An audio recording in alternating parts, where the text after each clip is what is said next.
Hello, everyone. Today we are going to go off the grid a little bit. We are going to talk about food, specifically spices. As Indian spices are in hot soup, we are talking of two Indian spices brands that are under Ascana in Hong Kong and Singapore. That is MDH and Everest, both quite popular brands in India and are currently the spices that contain ethylene oxide. And what is that? It is a carcinogen, a cancer-causing substance often used in pesticide. India has banned its use in food items. So what is it doing in these spices? Are they harmful to humans' health? And what is India's safety body doing about it? We'll get to know more about it shortly. Good afternoon, because this is the ambassador with me, your ambassador, Jennifer Macau. Now let's check on the India spices discoveries. Now, spices are the heart and the soul of many cookings and the staple in the countless households, same time crucial to many countries' identities, especially in India. No Indian dish is complete without spices, but other spices we buy up to the mark, and can they cause cancer? Now, two Indian spices are under scanner, that is the MDH and the Everest Masala, which are quite popular in the Indian country. And the spices were recognized in Hong Kong and Singapore and was after the Food Safety Board flagged them. They said it contained ethylene oxide, a pesticide that is unsuitable for human consumption, which spices were flagged among the list. That was the MDH, the Madras curry powder, the Madras Samba masala, MDH curry powder, and the Everest fish curry masala. And all of the four were banned. Why were they banned? It all started with Hong Kong CSF, that is the Center for Food Safety. The body collected samples from 3 stores. And this was just after regular testing, which exposed ethylene oxide presence in the samples. And the stories were asked of the top selling of these products, while distributors and importers started recalling them. And after Hong Kong, Singapore too followed suit. They directed a recall of the Everest fish masala. So what exactly is ethylene oxide? I'll tell you more about it. It is a colorless and a flammable gas. It is used for a lot of things like cleaning medical equipment, with antifreeze and even pesticides. So how does it end up in spices? It is used to prevent fungal and bacterial attack, especially during transport and storage. But that doesn't make it a good addition, as ethylene oxide is in one group of carcinogen, and that means it can cause cancer. In 2011, the United States banned the use of ethylene oxide in food products. And in India too, they banned it. Some countries still allow it, but only in limited quantities. You see, eating food with a little amount of ethylene oxide is not just harmful immediately, but long-time exposure can be deadly, which is why Singapore and Hong Kong also banned all these spices. They banned all the spices. The companies are yet to comment on this, though this is not the first time Indian spices brands have gotten into trouble. Let's talk of last year. The United States also asked Everest to recall a few items, and it was after as few samples were tested positive. Commonly, it was the salmonella. It is a bacteria commonly found in foods. And the recall and the ban has now raised questions about India and some other food safety and standards. In India, there is a ban of using ethylene oxide in food items, yet still present in items. What is it doing there? Why is it not still removed? Reports suggest that the FSSAI, that is the Food Safety and the Standard Authority of India, have now jumped into action, and it will conduct a sampling of all the spice brands, and a test to all 4 to 5 brands of each product will be tested, and if any brand is found using the chemical, strict actions will be taken against them as per the FSSAI guidelines. We'll get to know more as days to come on the step taken conducting this.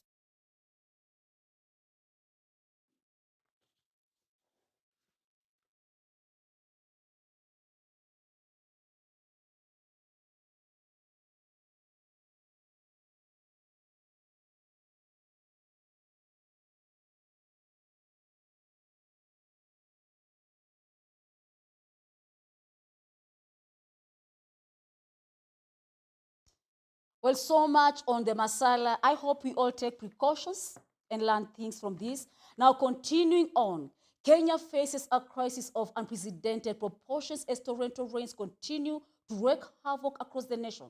Kenya President and his deputy visited the flood-stricken areas where over 188 lives have been tragically lost, with 9 more fatalities reported in the past 24 hours alone.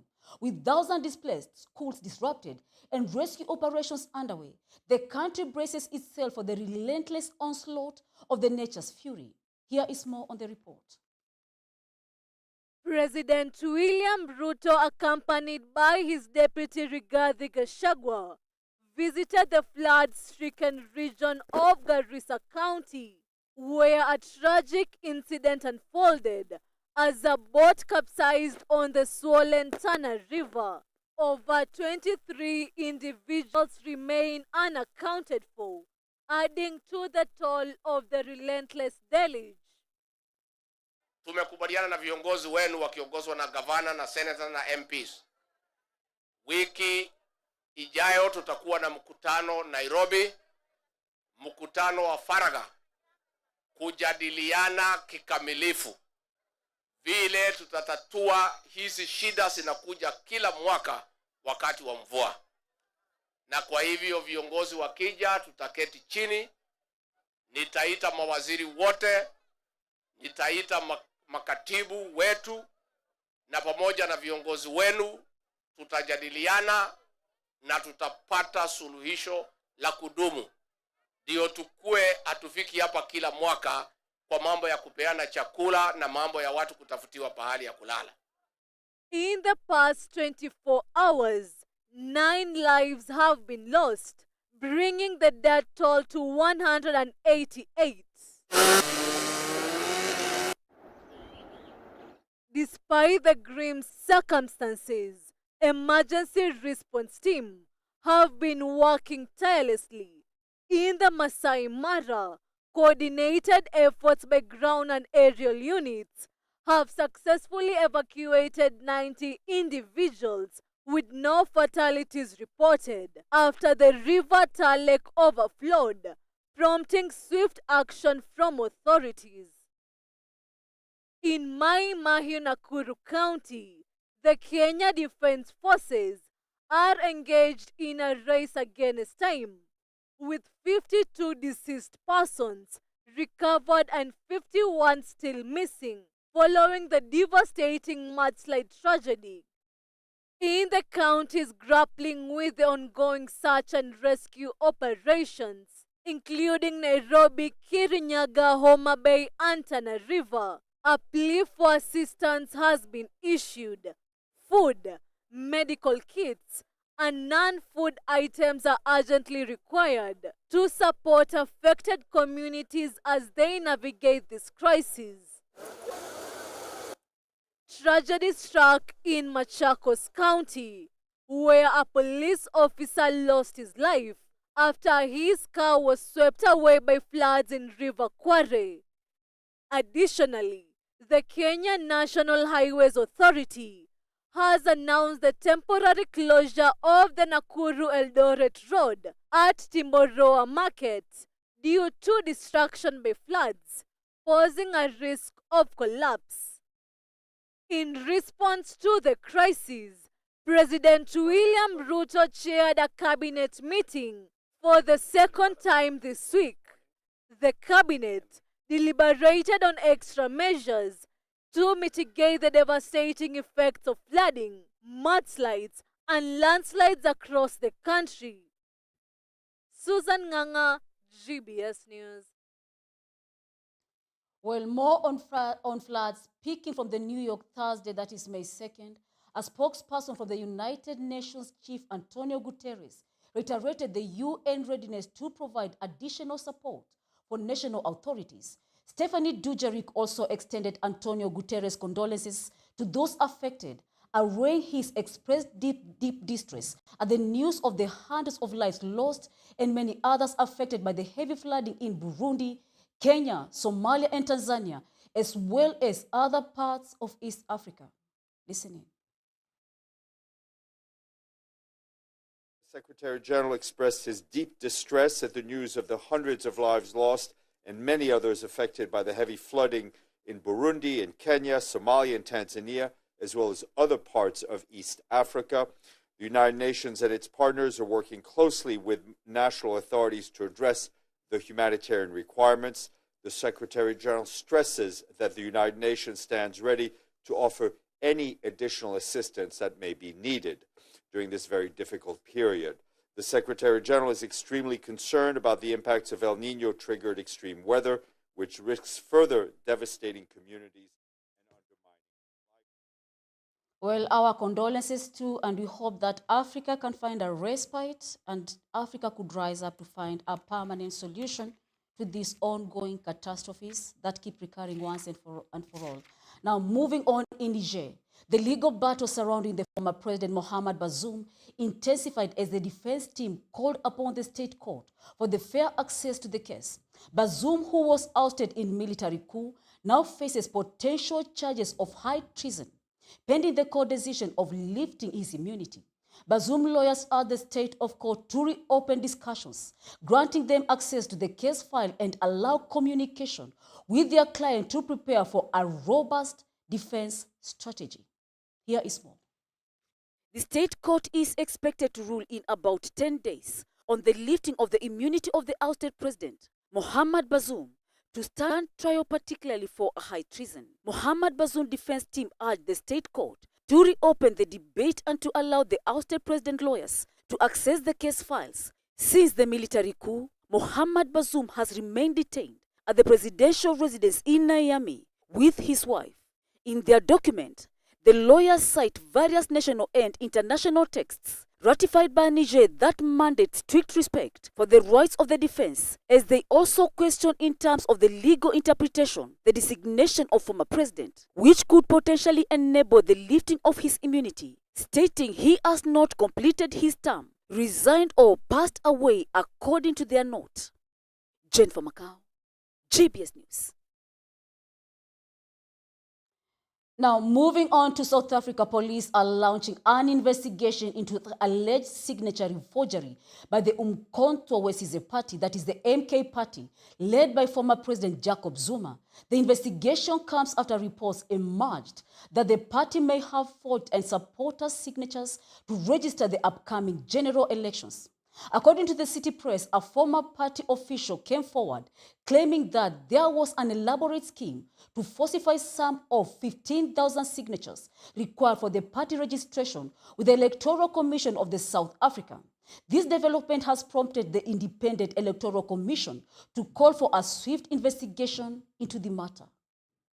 Police in Cape Town stated on Tuesday, April 30th, that they were investigating if the group forged supporters' signatures to register for the general elections. The latest investigation into the MK Party came after the City Press of a national newspaper reported that a former party official told police there was an elaborate scheme to forge some of 15,000 signatures required for parties by the Electoral Commission of South Africa. On Monday, the Independent Electoral Commission called for a speedy probe. The spokesperson describing the author of the accusations as a party volunteer who became disgruntled after he was rejected from the party's parliament list. Former President Jacob Zuma remains popular in some parts of the country. In a shockwave move last December, Jacob Zuma announced that he will not back in the ruling ANC, through which he was elected South Africa's president twice. It is worth noting that 27 million South Africans are now registered to vote. Jennifer Macau, GBS News.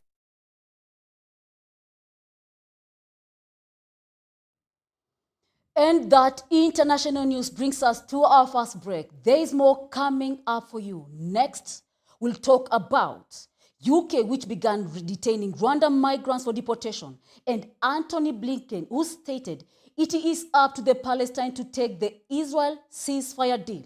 We'll also get to see about the thousands fleeing the war-torn Sudan and to South Sudan, and the Sao Tome, which now seeks compensation from former colonizers, and also more from Nigerian nation, especially the petrol crisis. We have this and more lined up for you shortly after the break.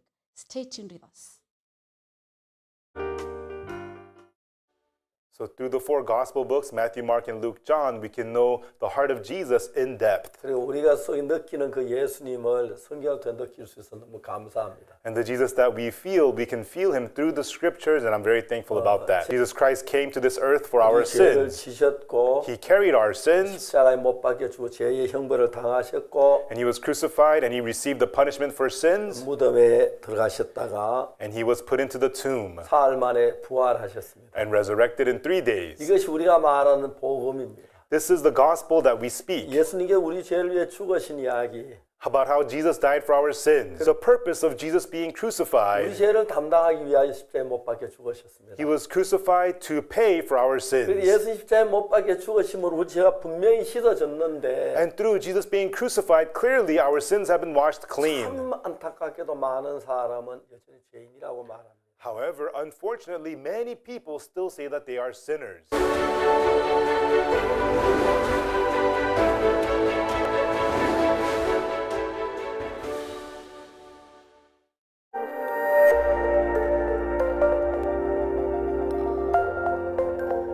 Everywhere, GBS.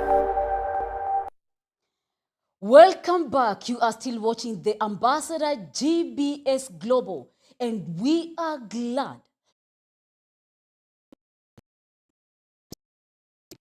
in Africa that seem to be taking the step to ask for reparation from their colonizers. Now let us today go to Sao Tome.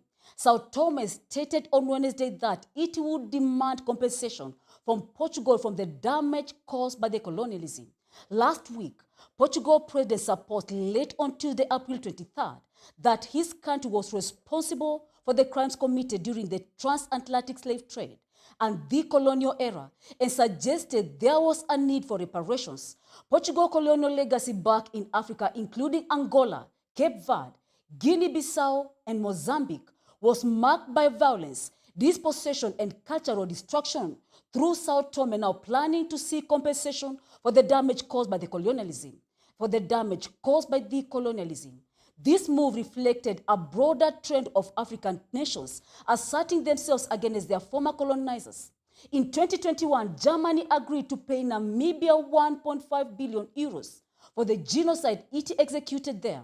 Similarly, the Democratic Republic of Congo, DRC, there are calls for reparations from Belgium for colonial atrocities. This growing boldness signaling a shifting dynamic in post-colonial relations as African countries now demand acknowledgement and restitution for the injustices of the past.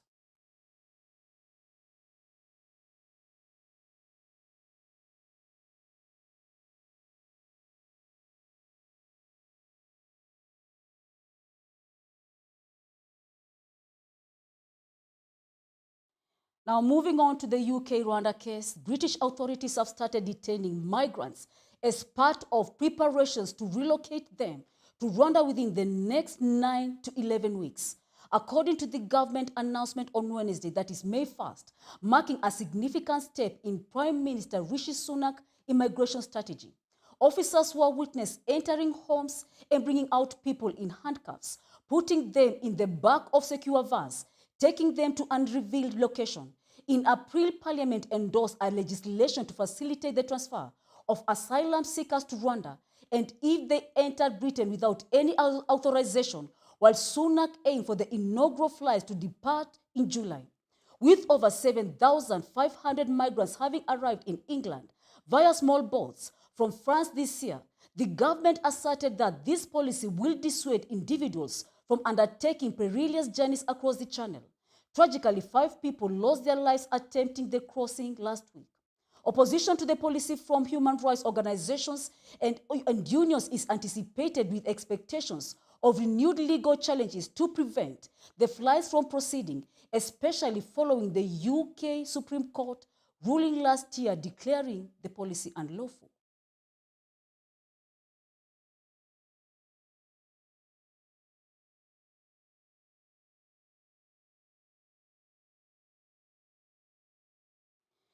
Now let's check on the Israel-Palestine case. U.S. Secretary of State Antony Blinken stated on Wednesday that Israel had made a very important compromise in the ceasefire efforts, and that was now up to the Palestinians, that is the militant group Hamas, to get the deal done.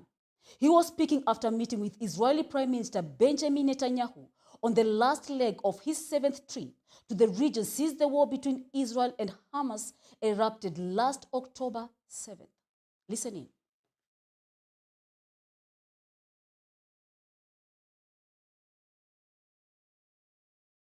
I met earlier today with Prime Minister Netanyahu, and we talked about, of course, the hostage deal that's on the table that would produce an immediate ceasefire, get the hostages home, alleviate the suffering of Palestinian people in Gaza, and also give us something to build on for the future, to get to durable peace and security.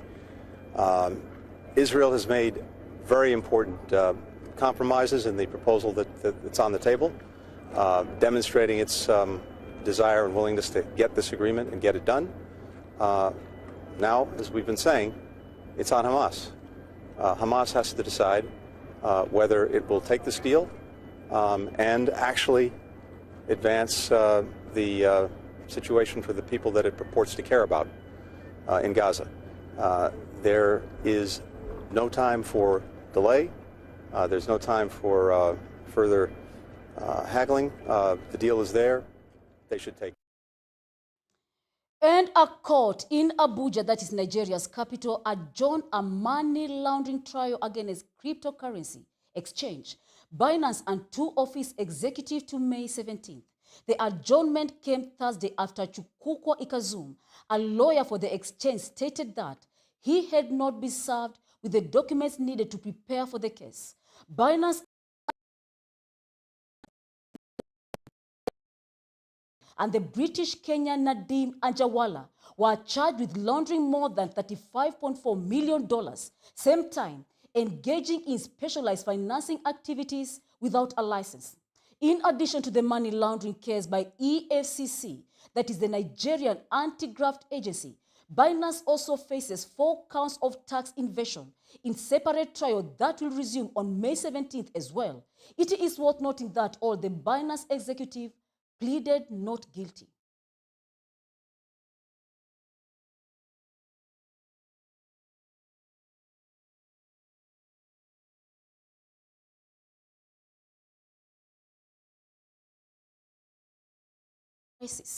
There have been scenes of chaos in major cities across Nigeria as people queued for hours in the hope of buying some petrol. As the country struggles with the latest shortage, the price of fuel has soared, causing more hardship for millions already struggling with the cost of living crisis. Petrol is also widely used in the power generators for households and small businesses, and the current shortfall is weighing heavily on the already ailing economy. Petroleum marketeers stated that it would take up to 2 weeks for the situation to normalize, while the State of Oil Company claimed that it had enough stock to take care of the needs of the people, warning against panic buying of the product.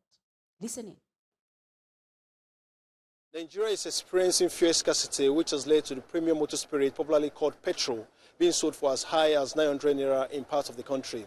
Petroleum marketers say it will take up to 2 weeks for the situation to normalize, while the State Oil Company claims it has enough stock to take care of the need of the people. It warns against panic buying of the products. The state government says it has begun a 15-day emergency supply to alleviate the situation. Citizens hope the move by the government will help bring succor to them. Well, that's not all. There's some hope for Nigeria. Let's check on this case of the startups. Nearly a decade ago, things looked quite different from Lagos, a Nigerian city that is transforming as it adopts to solar power through solar panels dot rooftops, witnessed lately strolling across the city. Climate technology was in New Africa, and it was tough to get funding for the startups that would eventually enable the region's electrification. But thanks to the ecosystem that has since changed in recent years, venturing into capital and private equity firms, which are increasingly funding the climate tech startups, that is with business.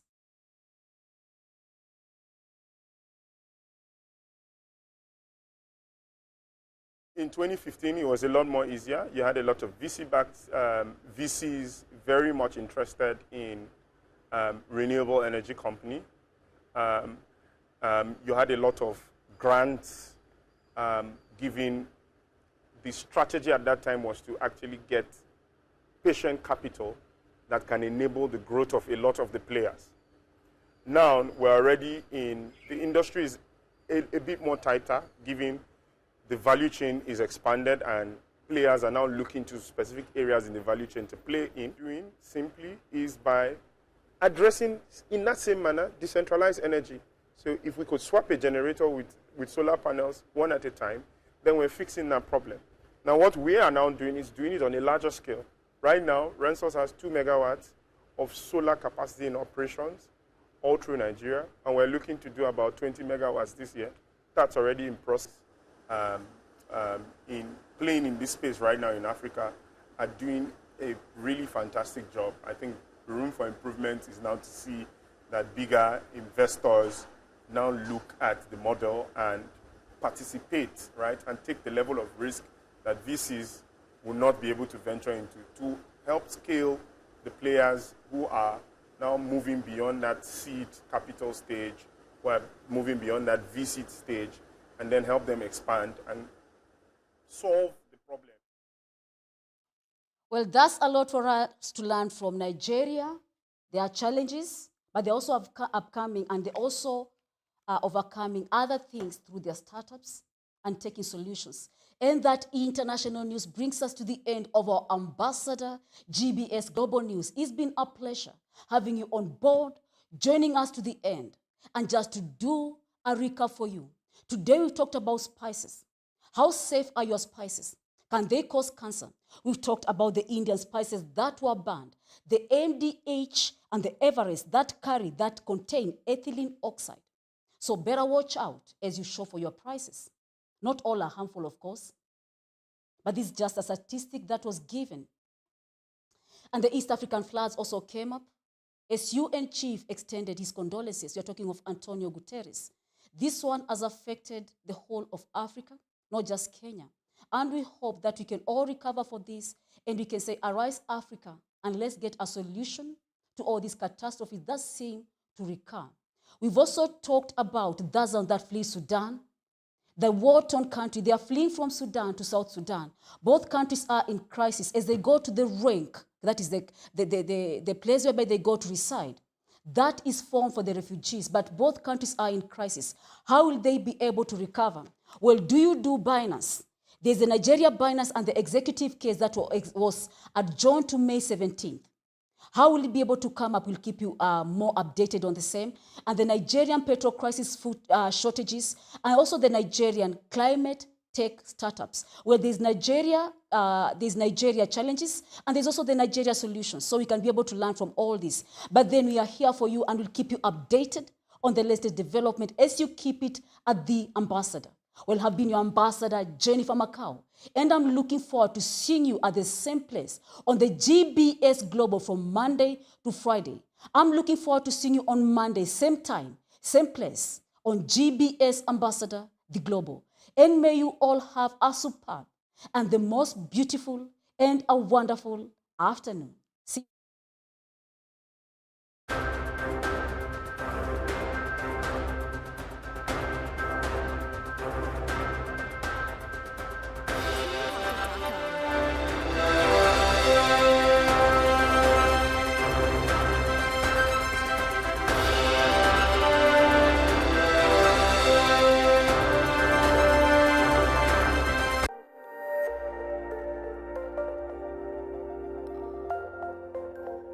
Everywhere, GBS.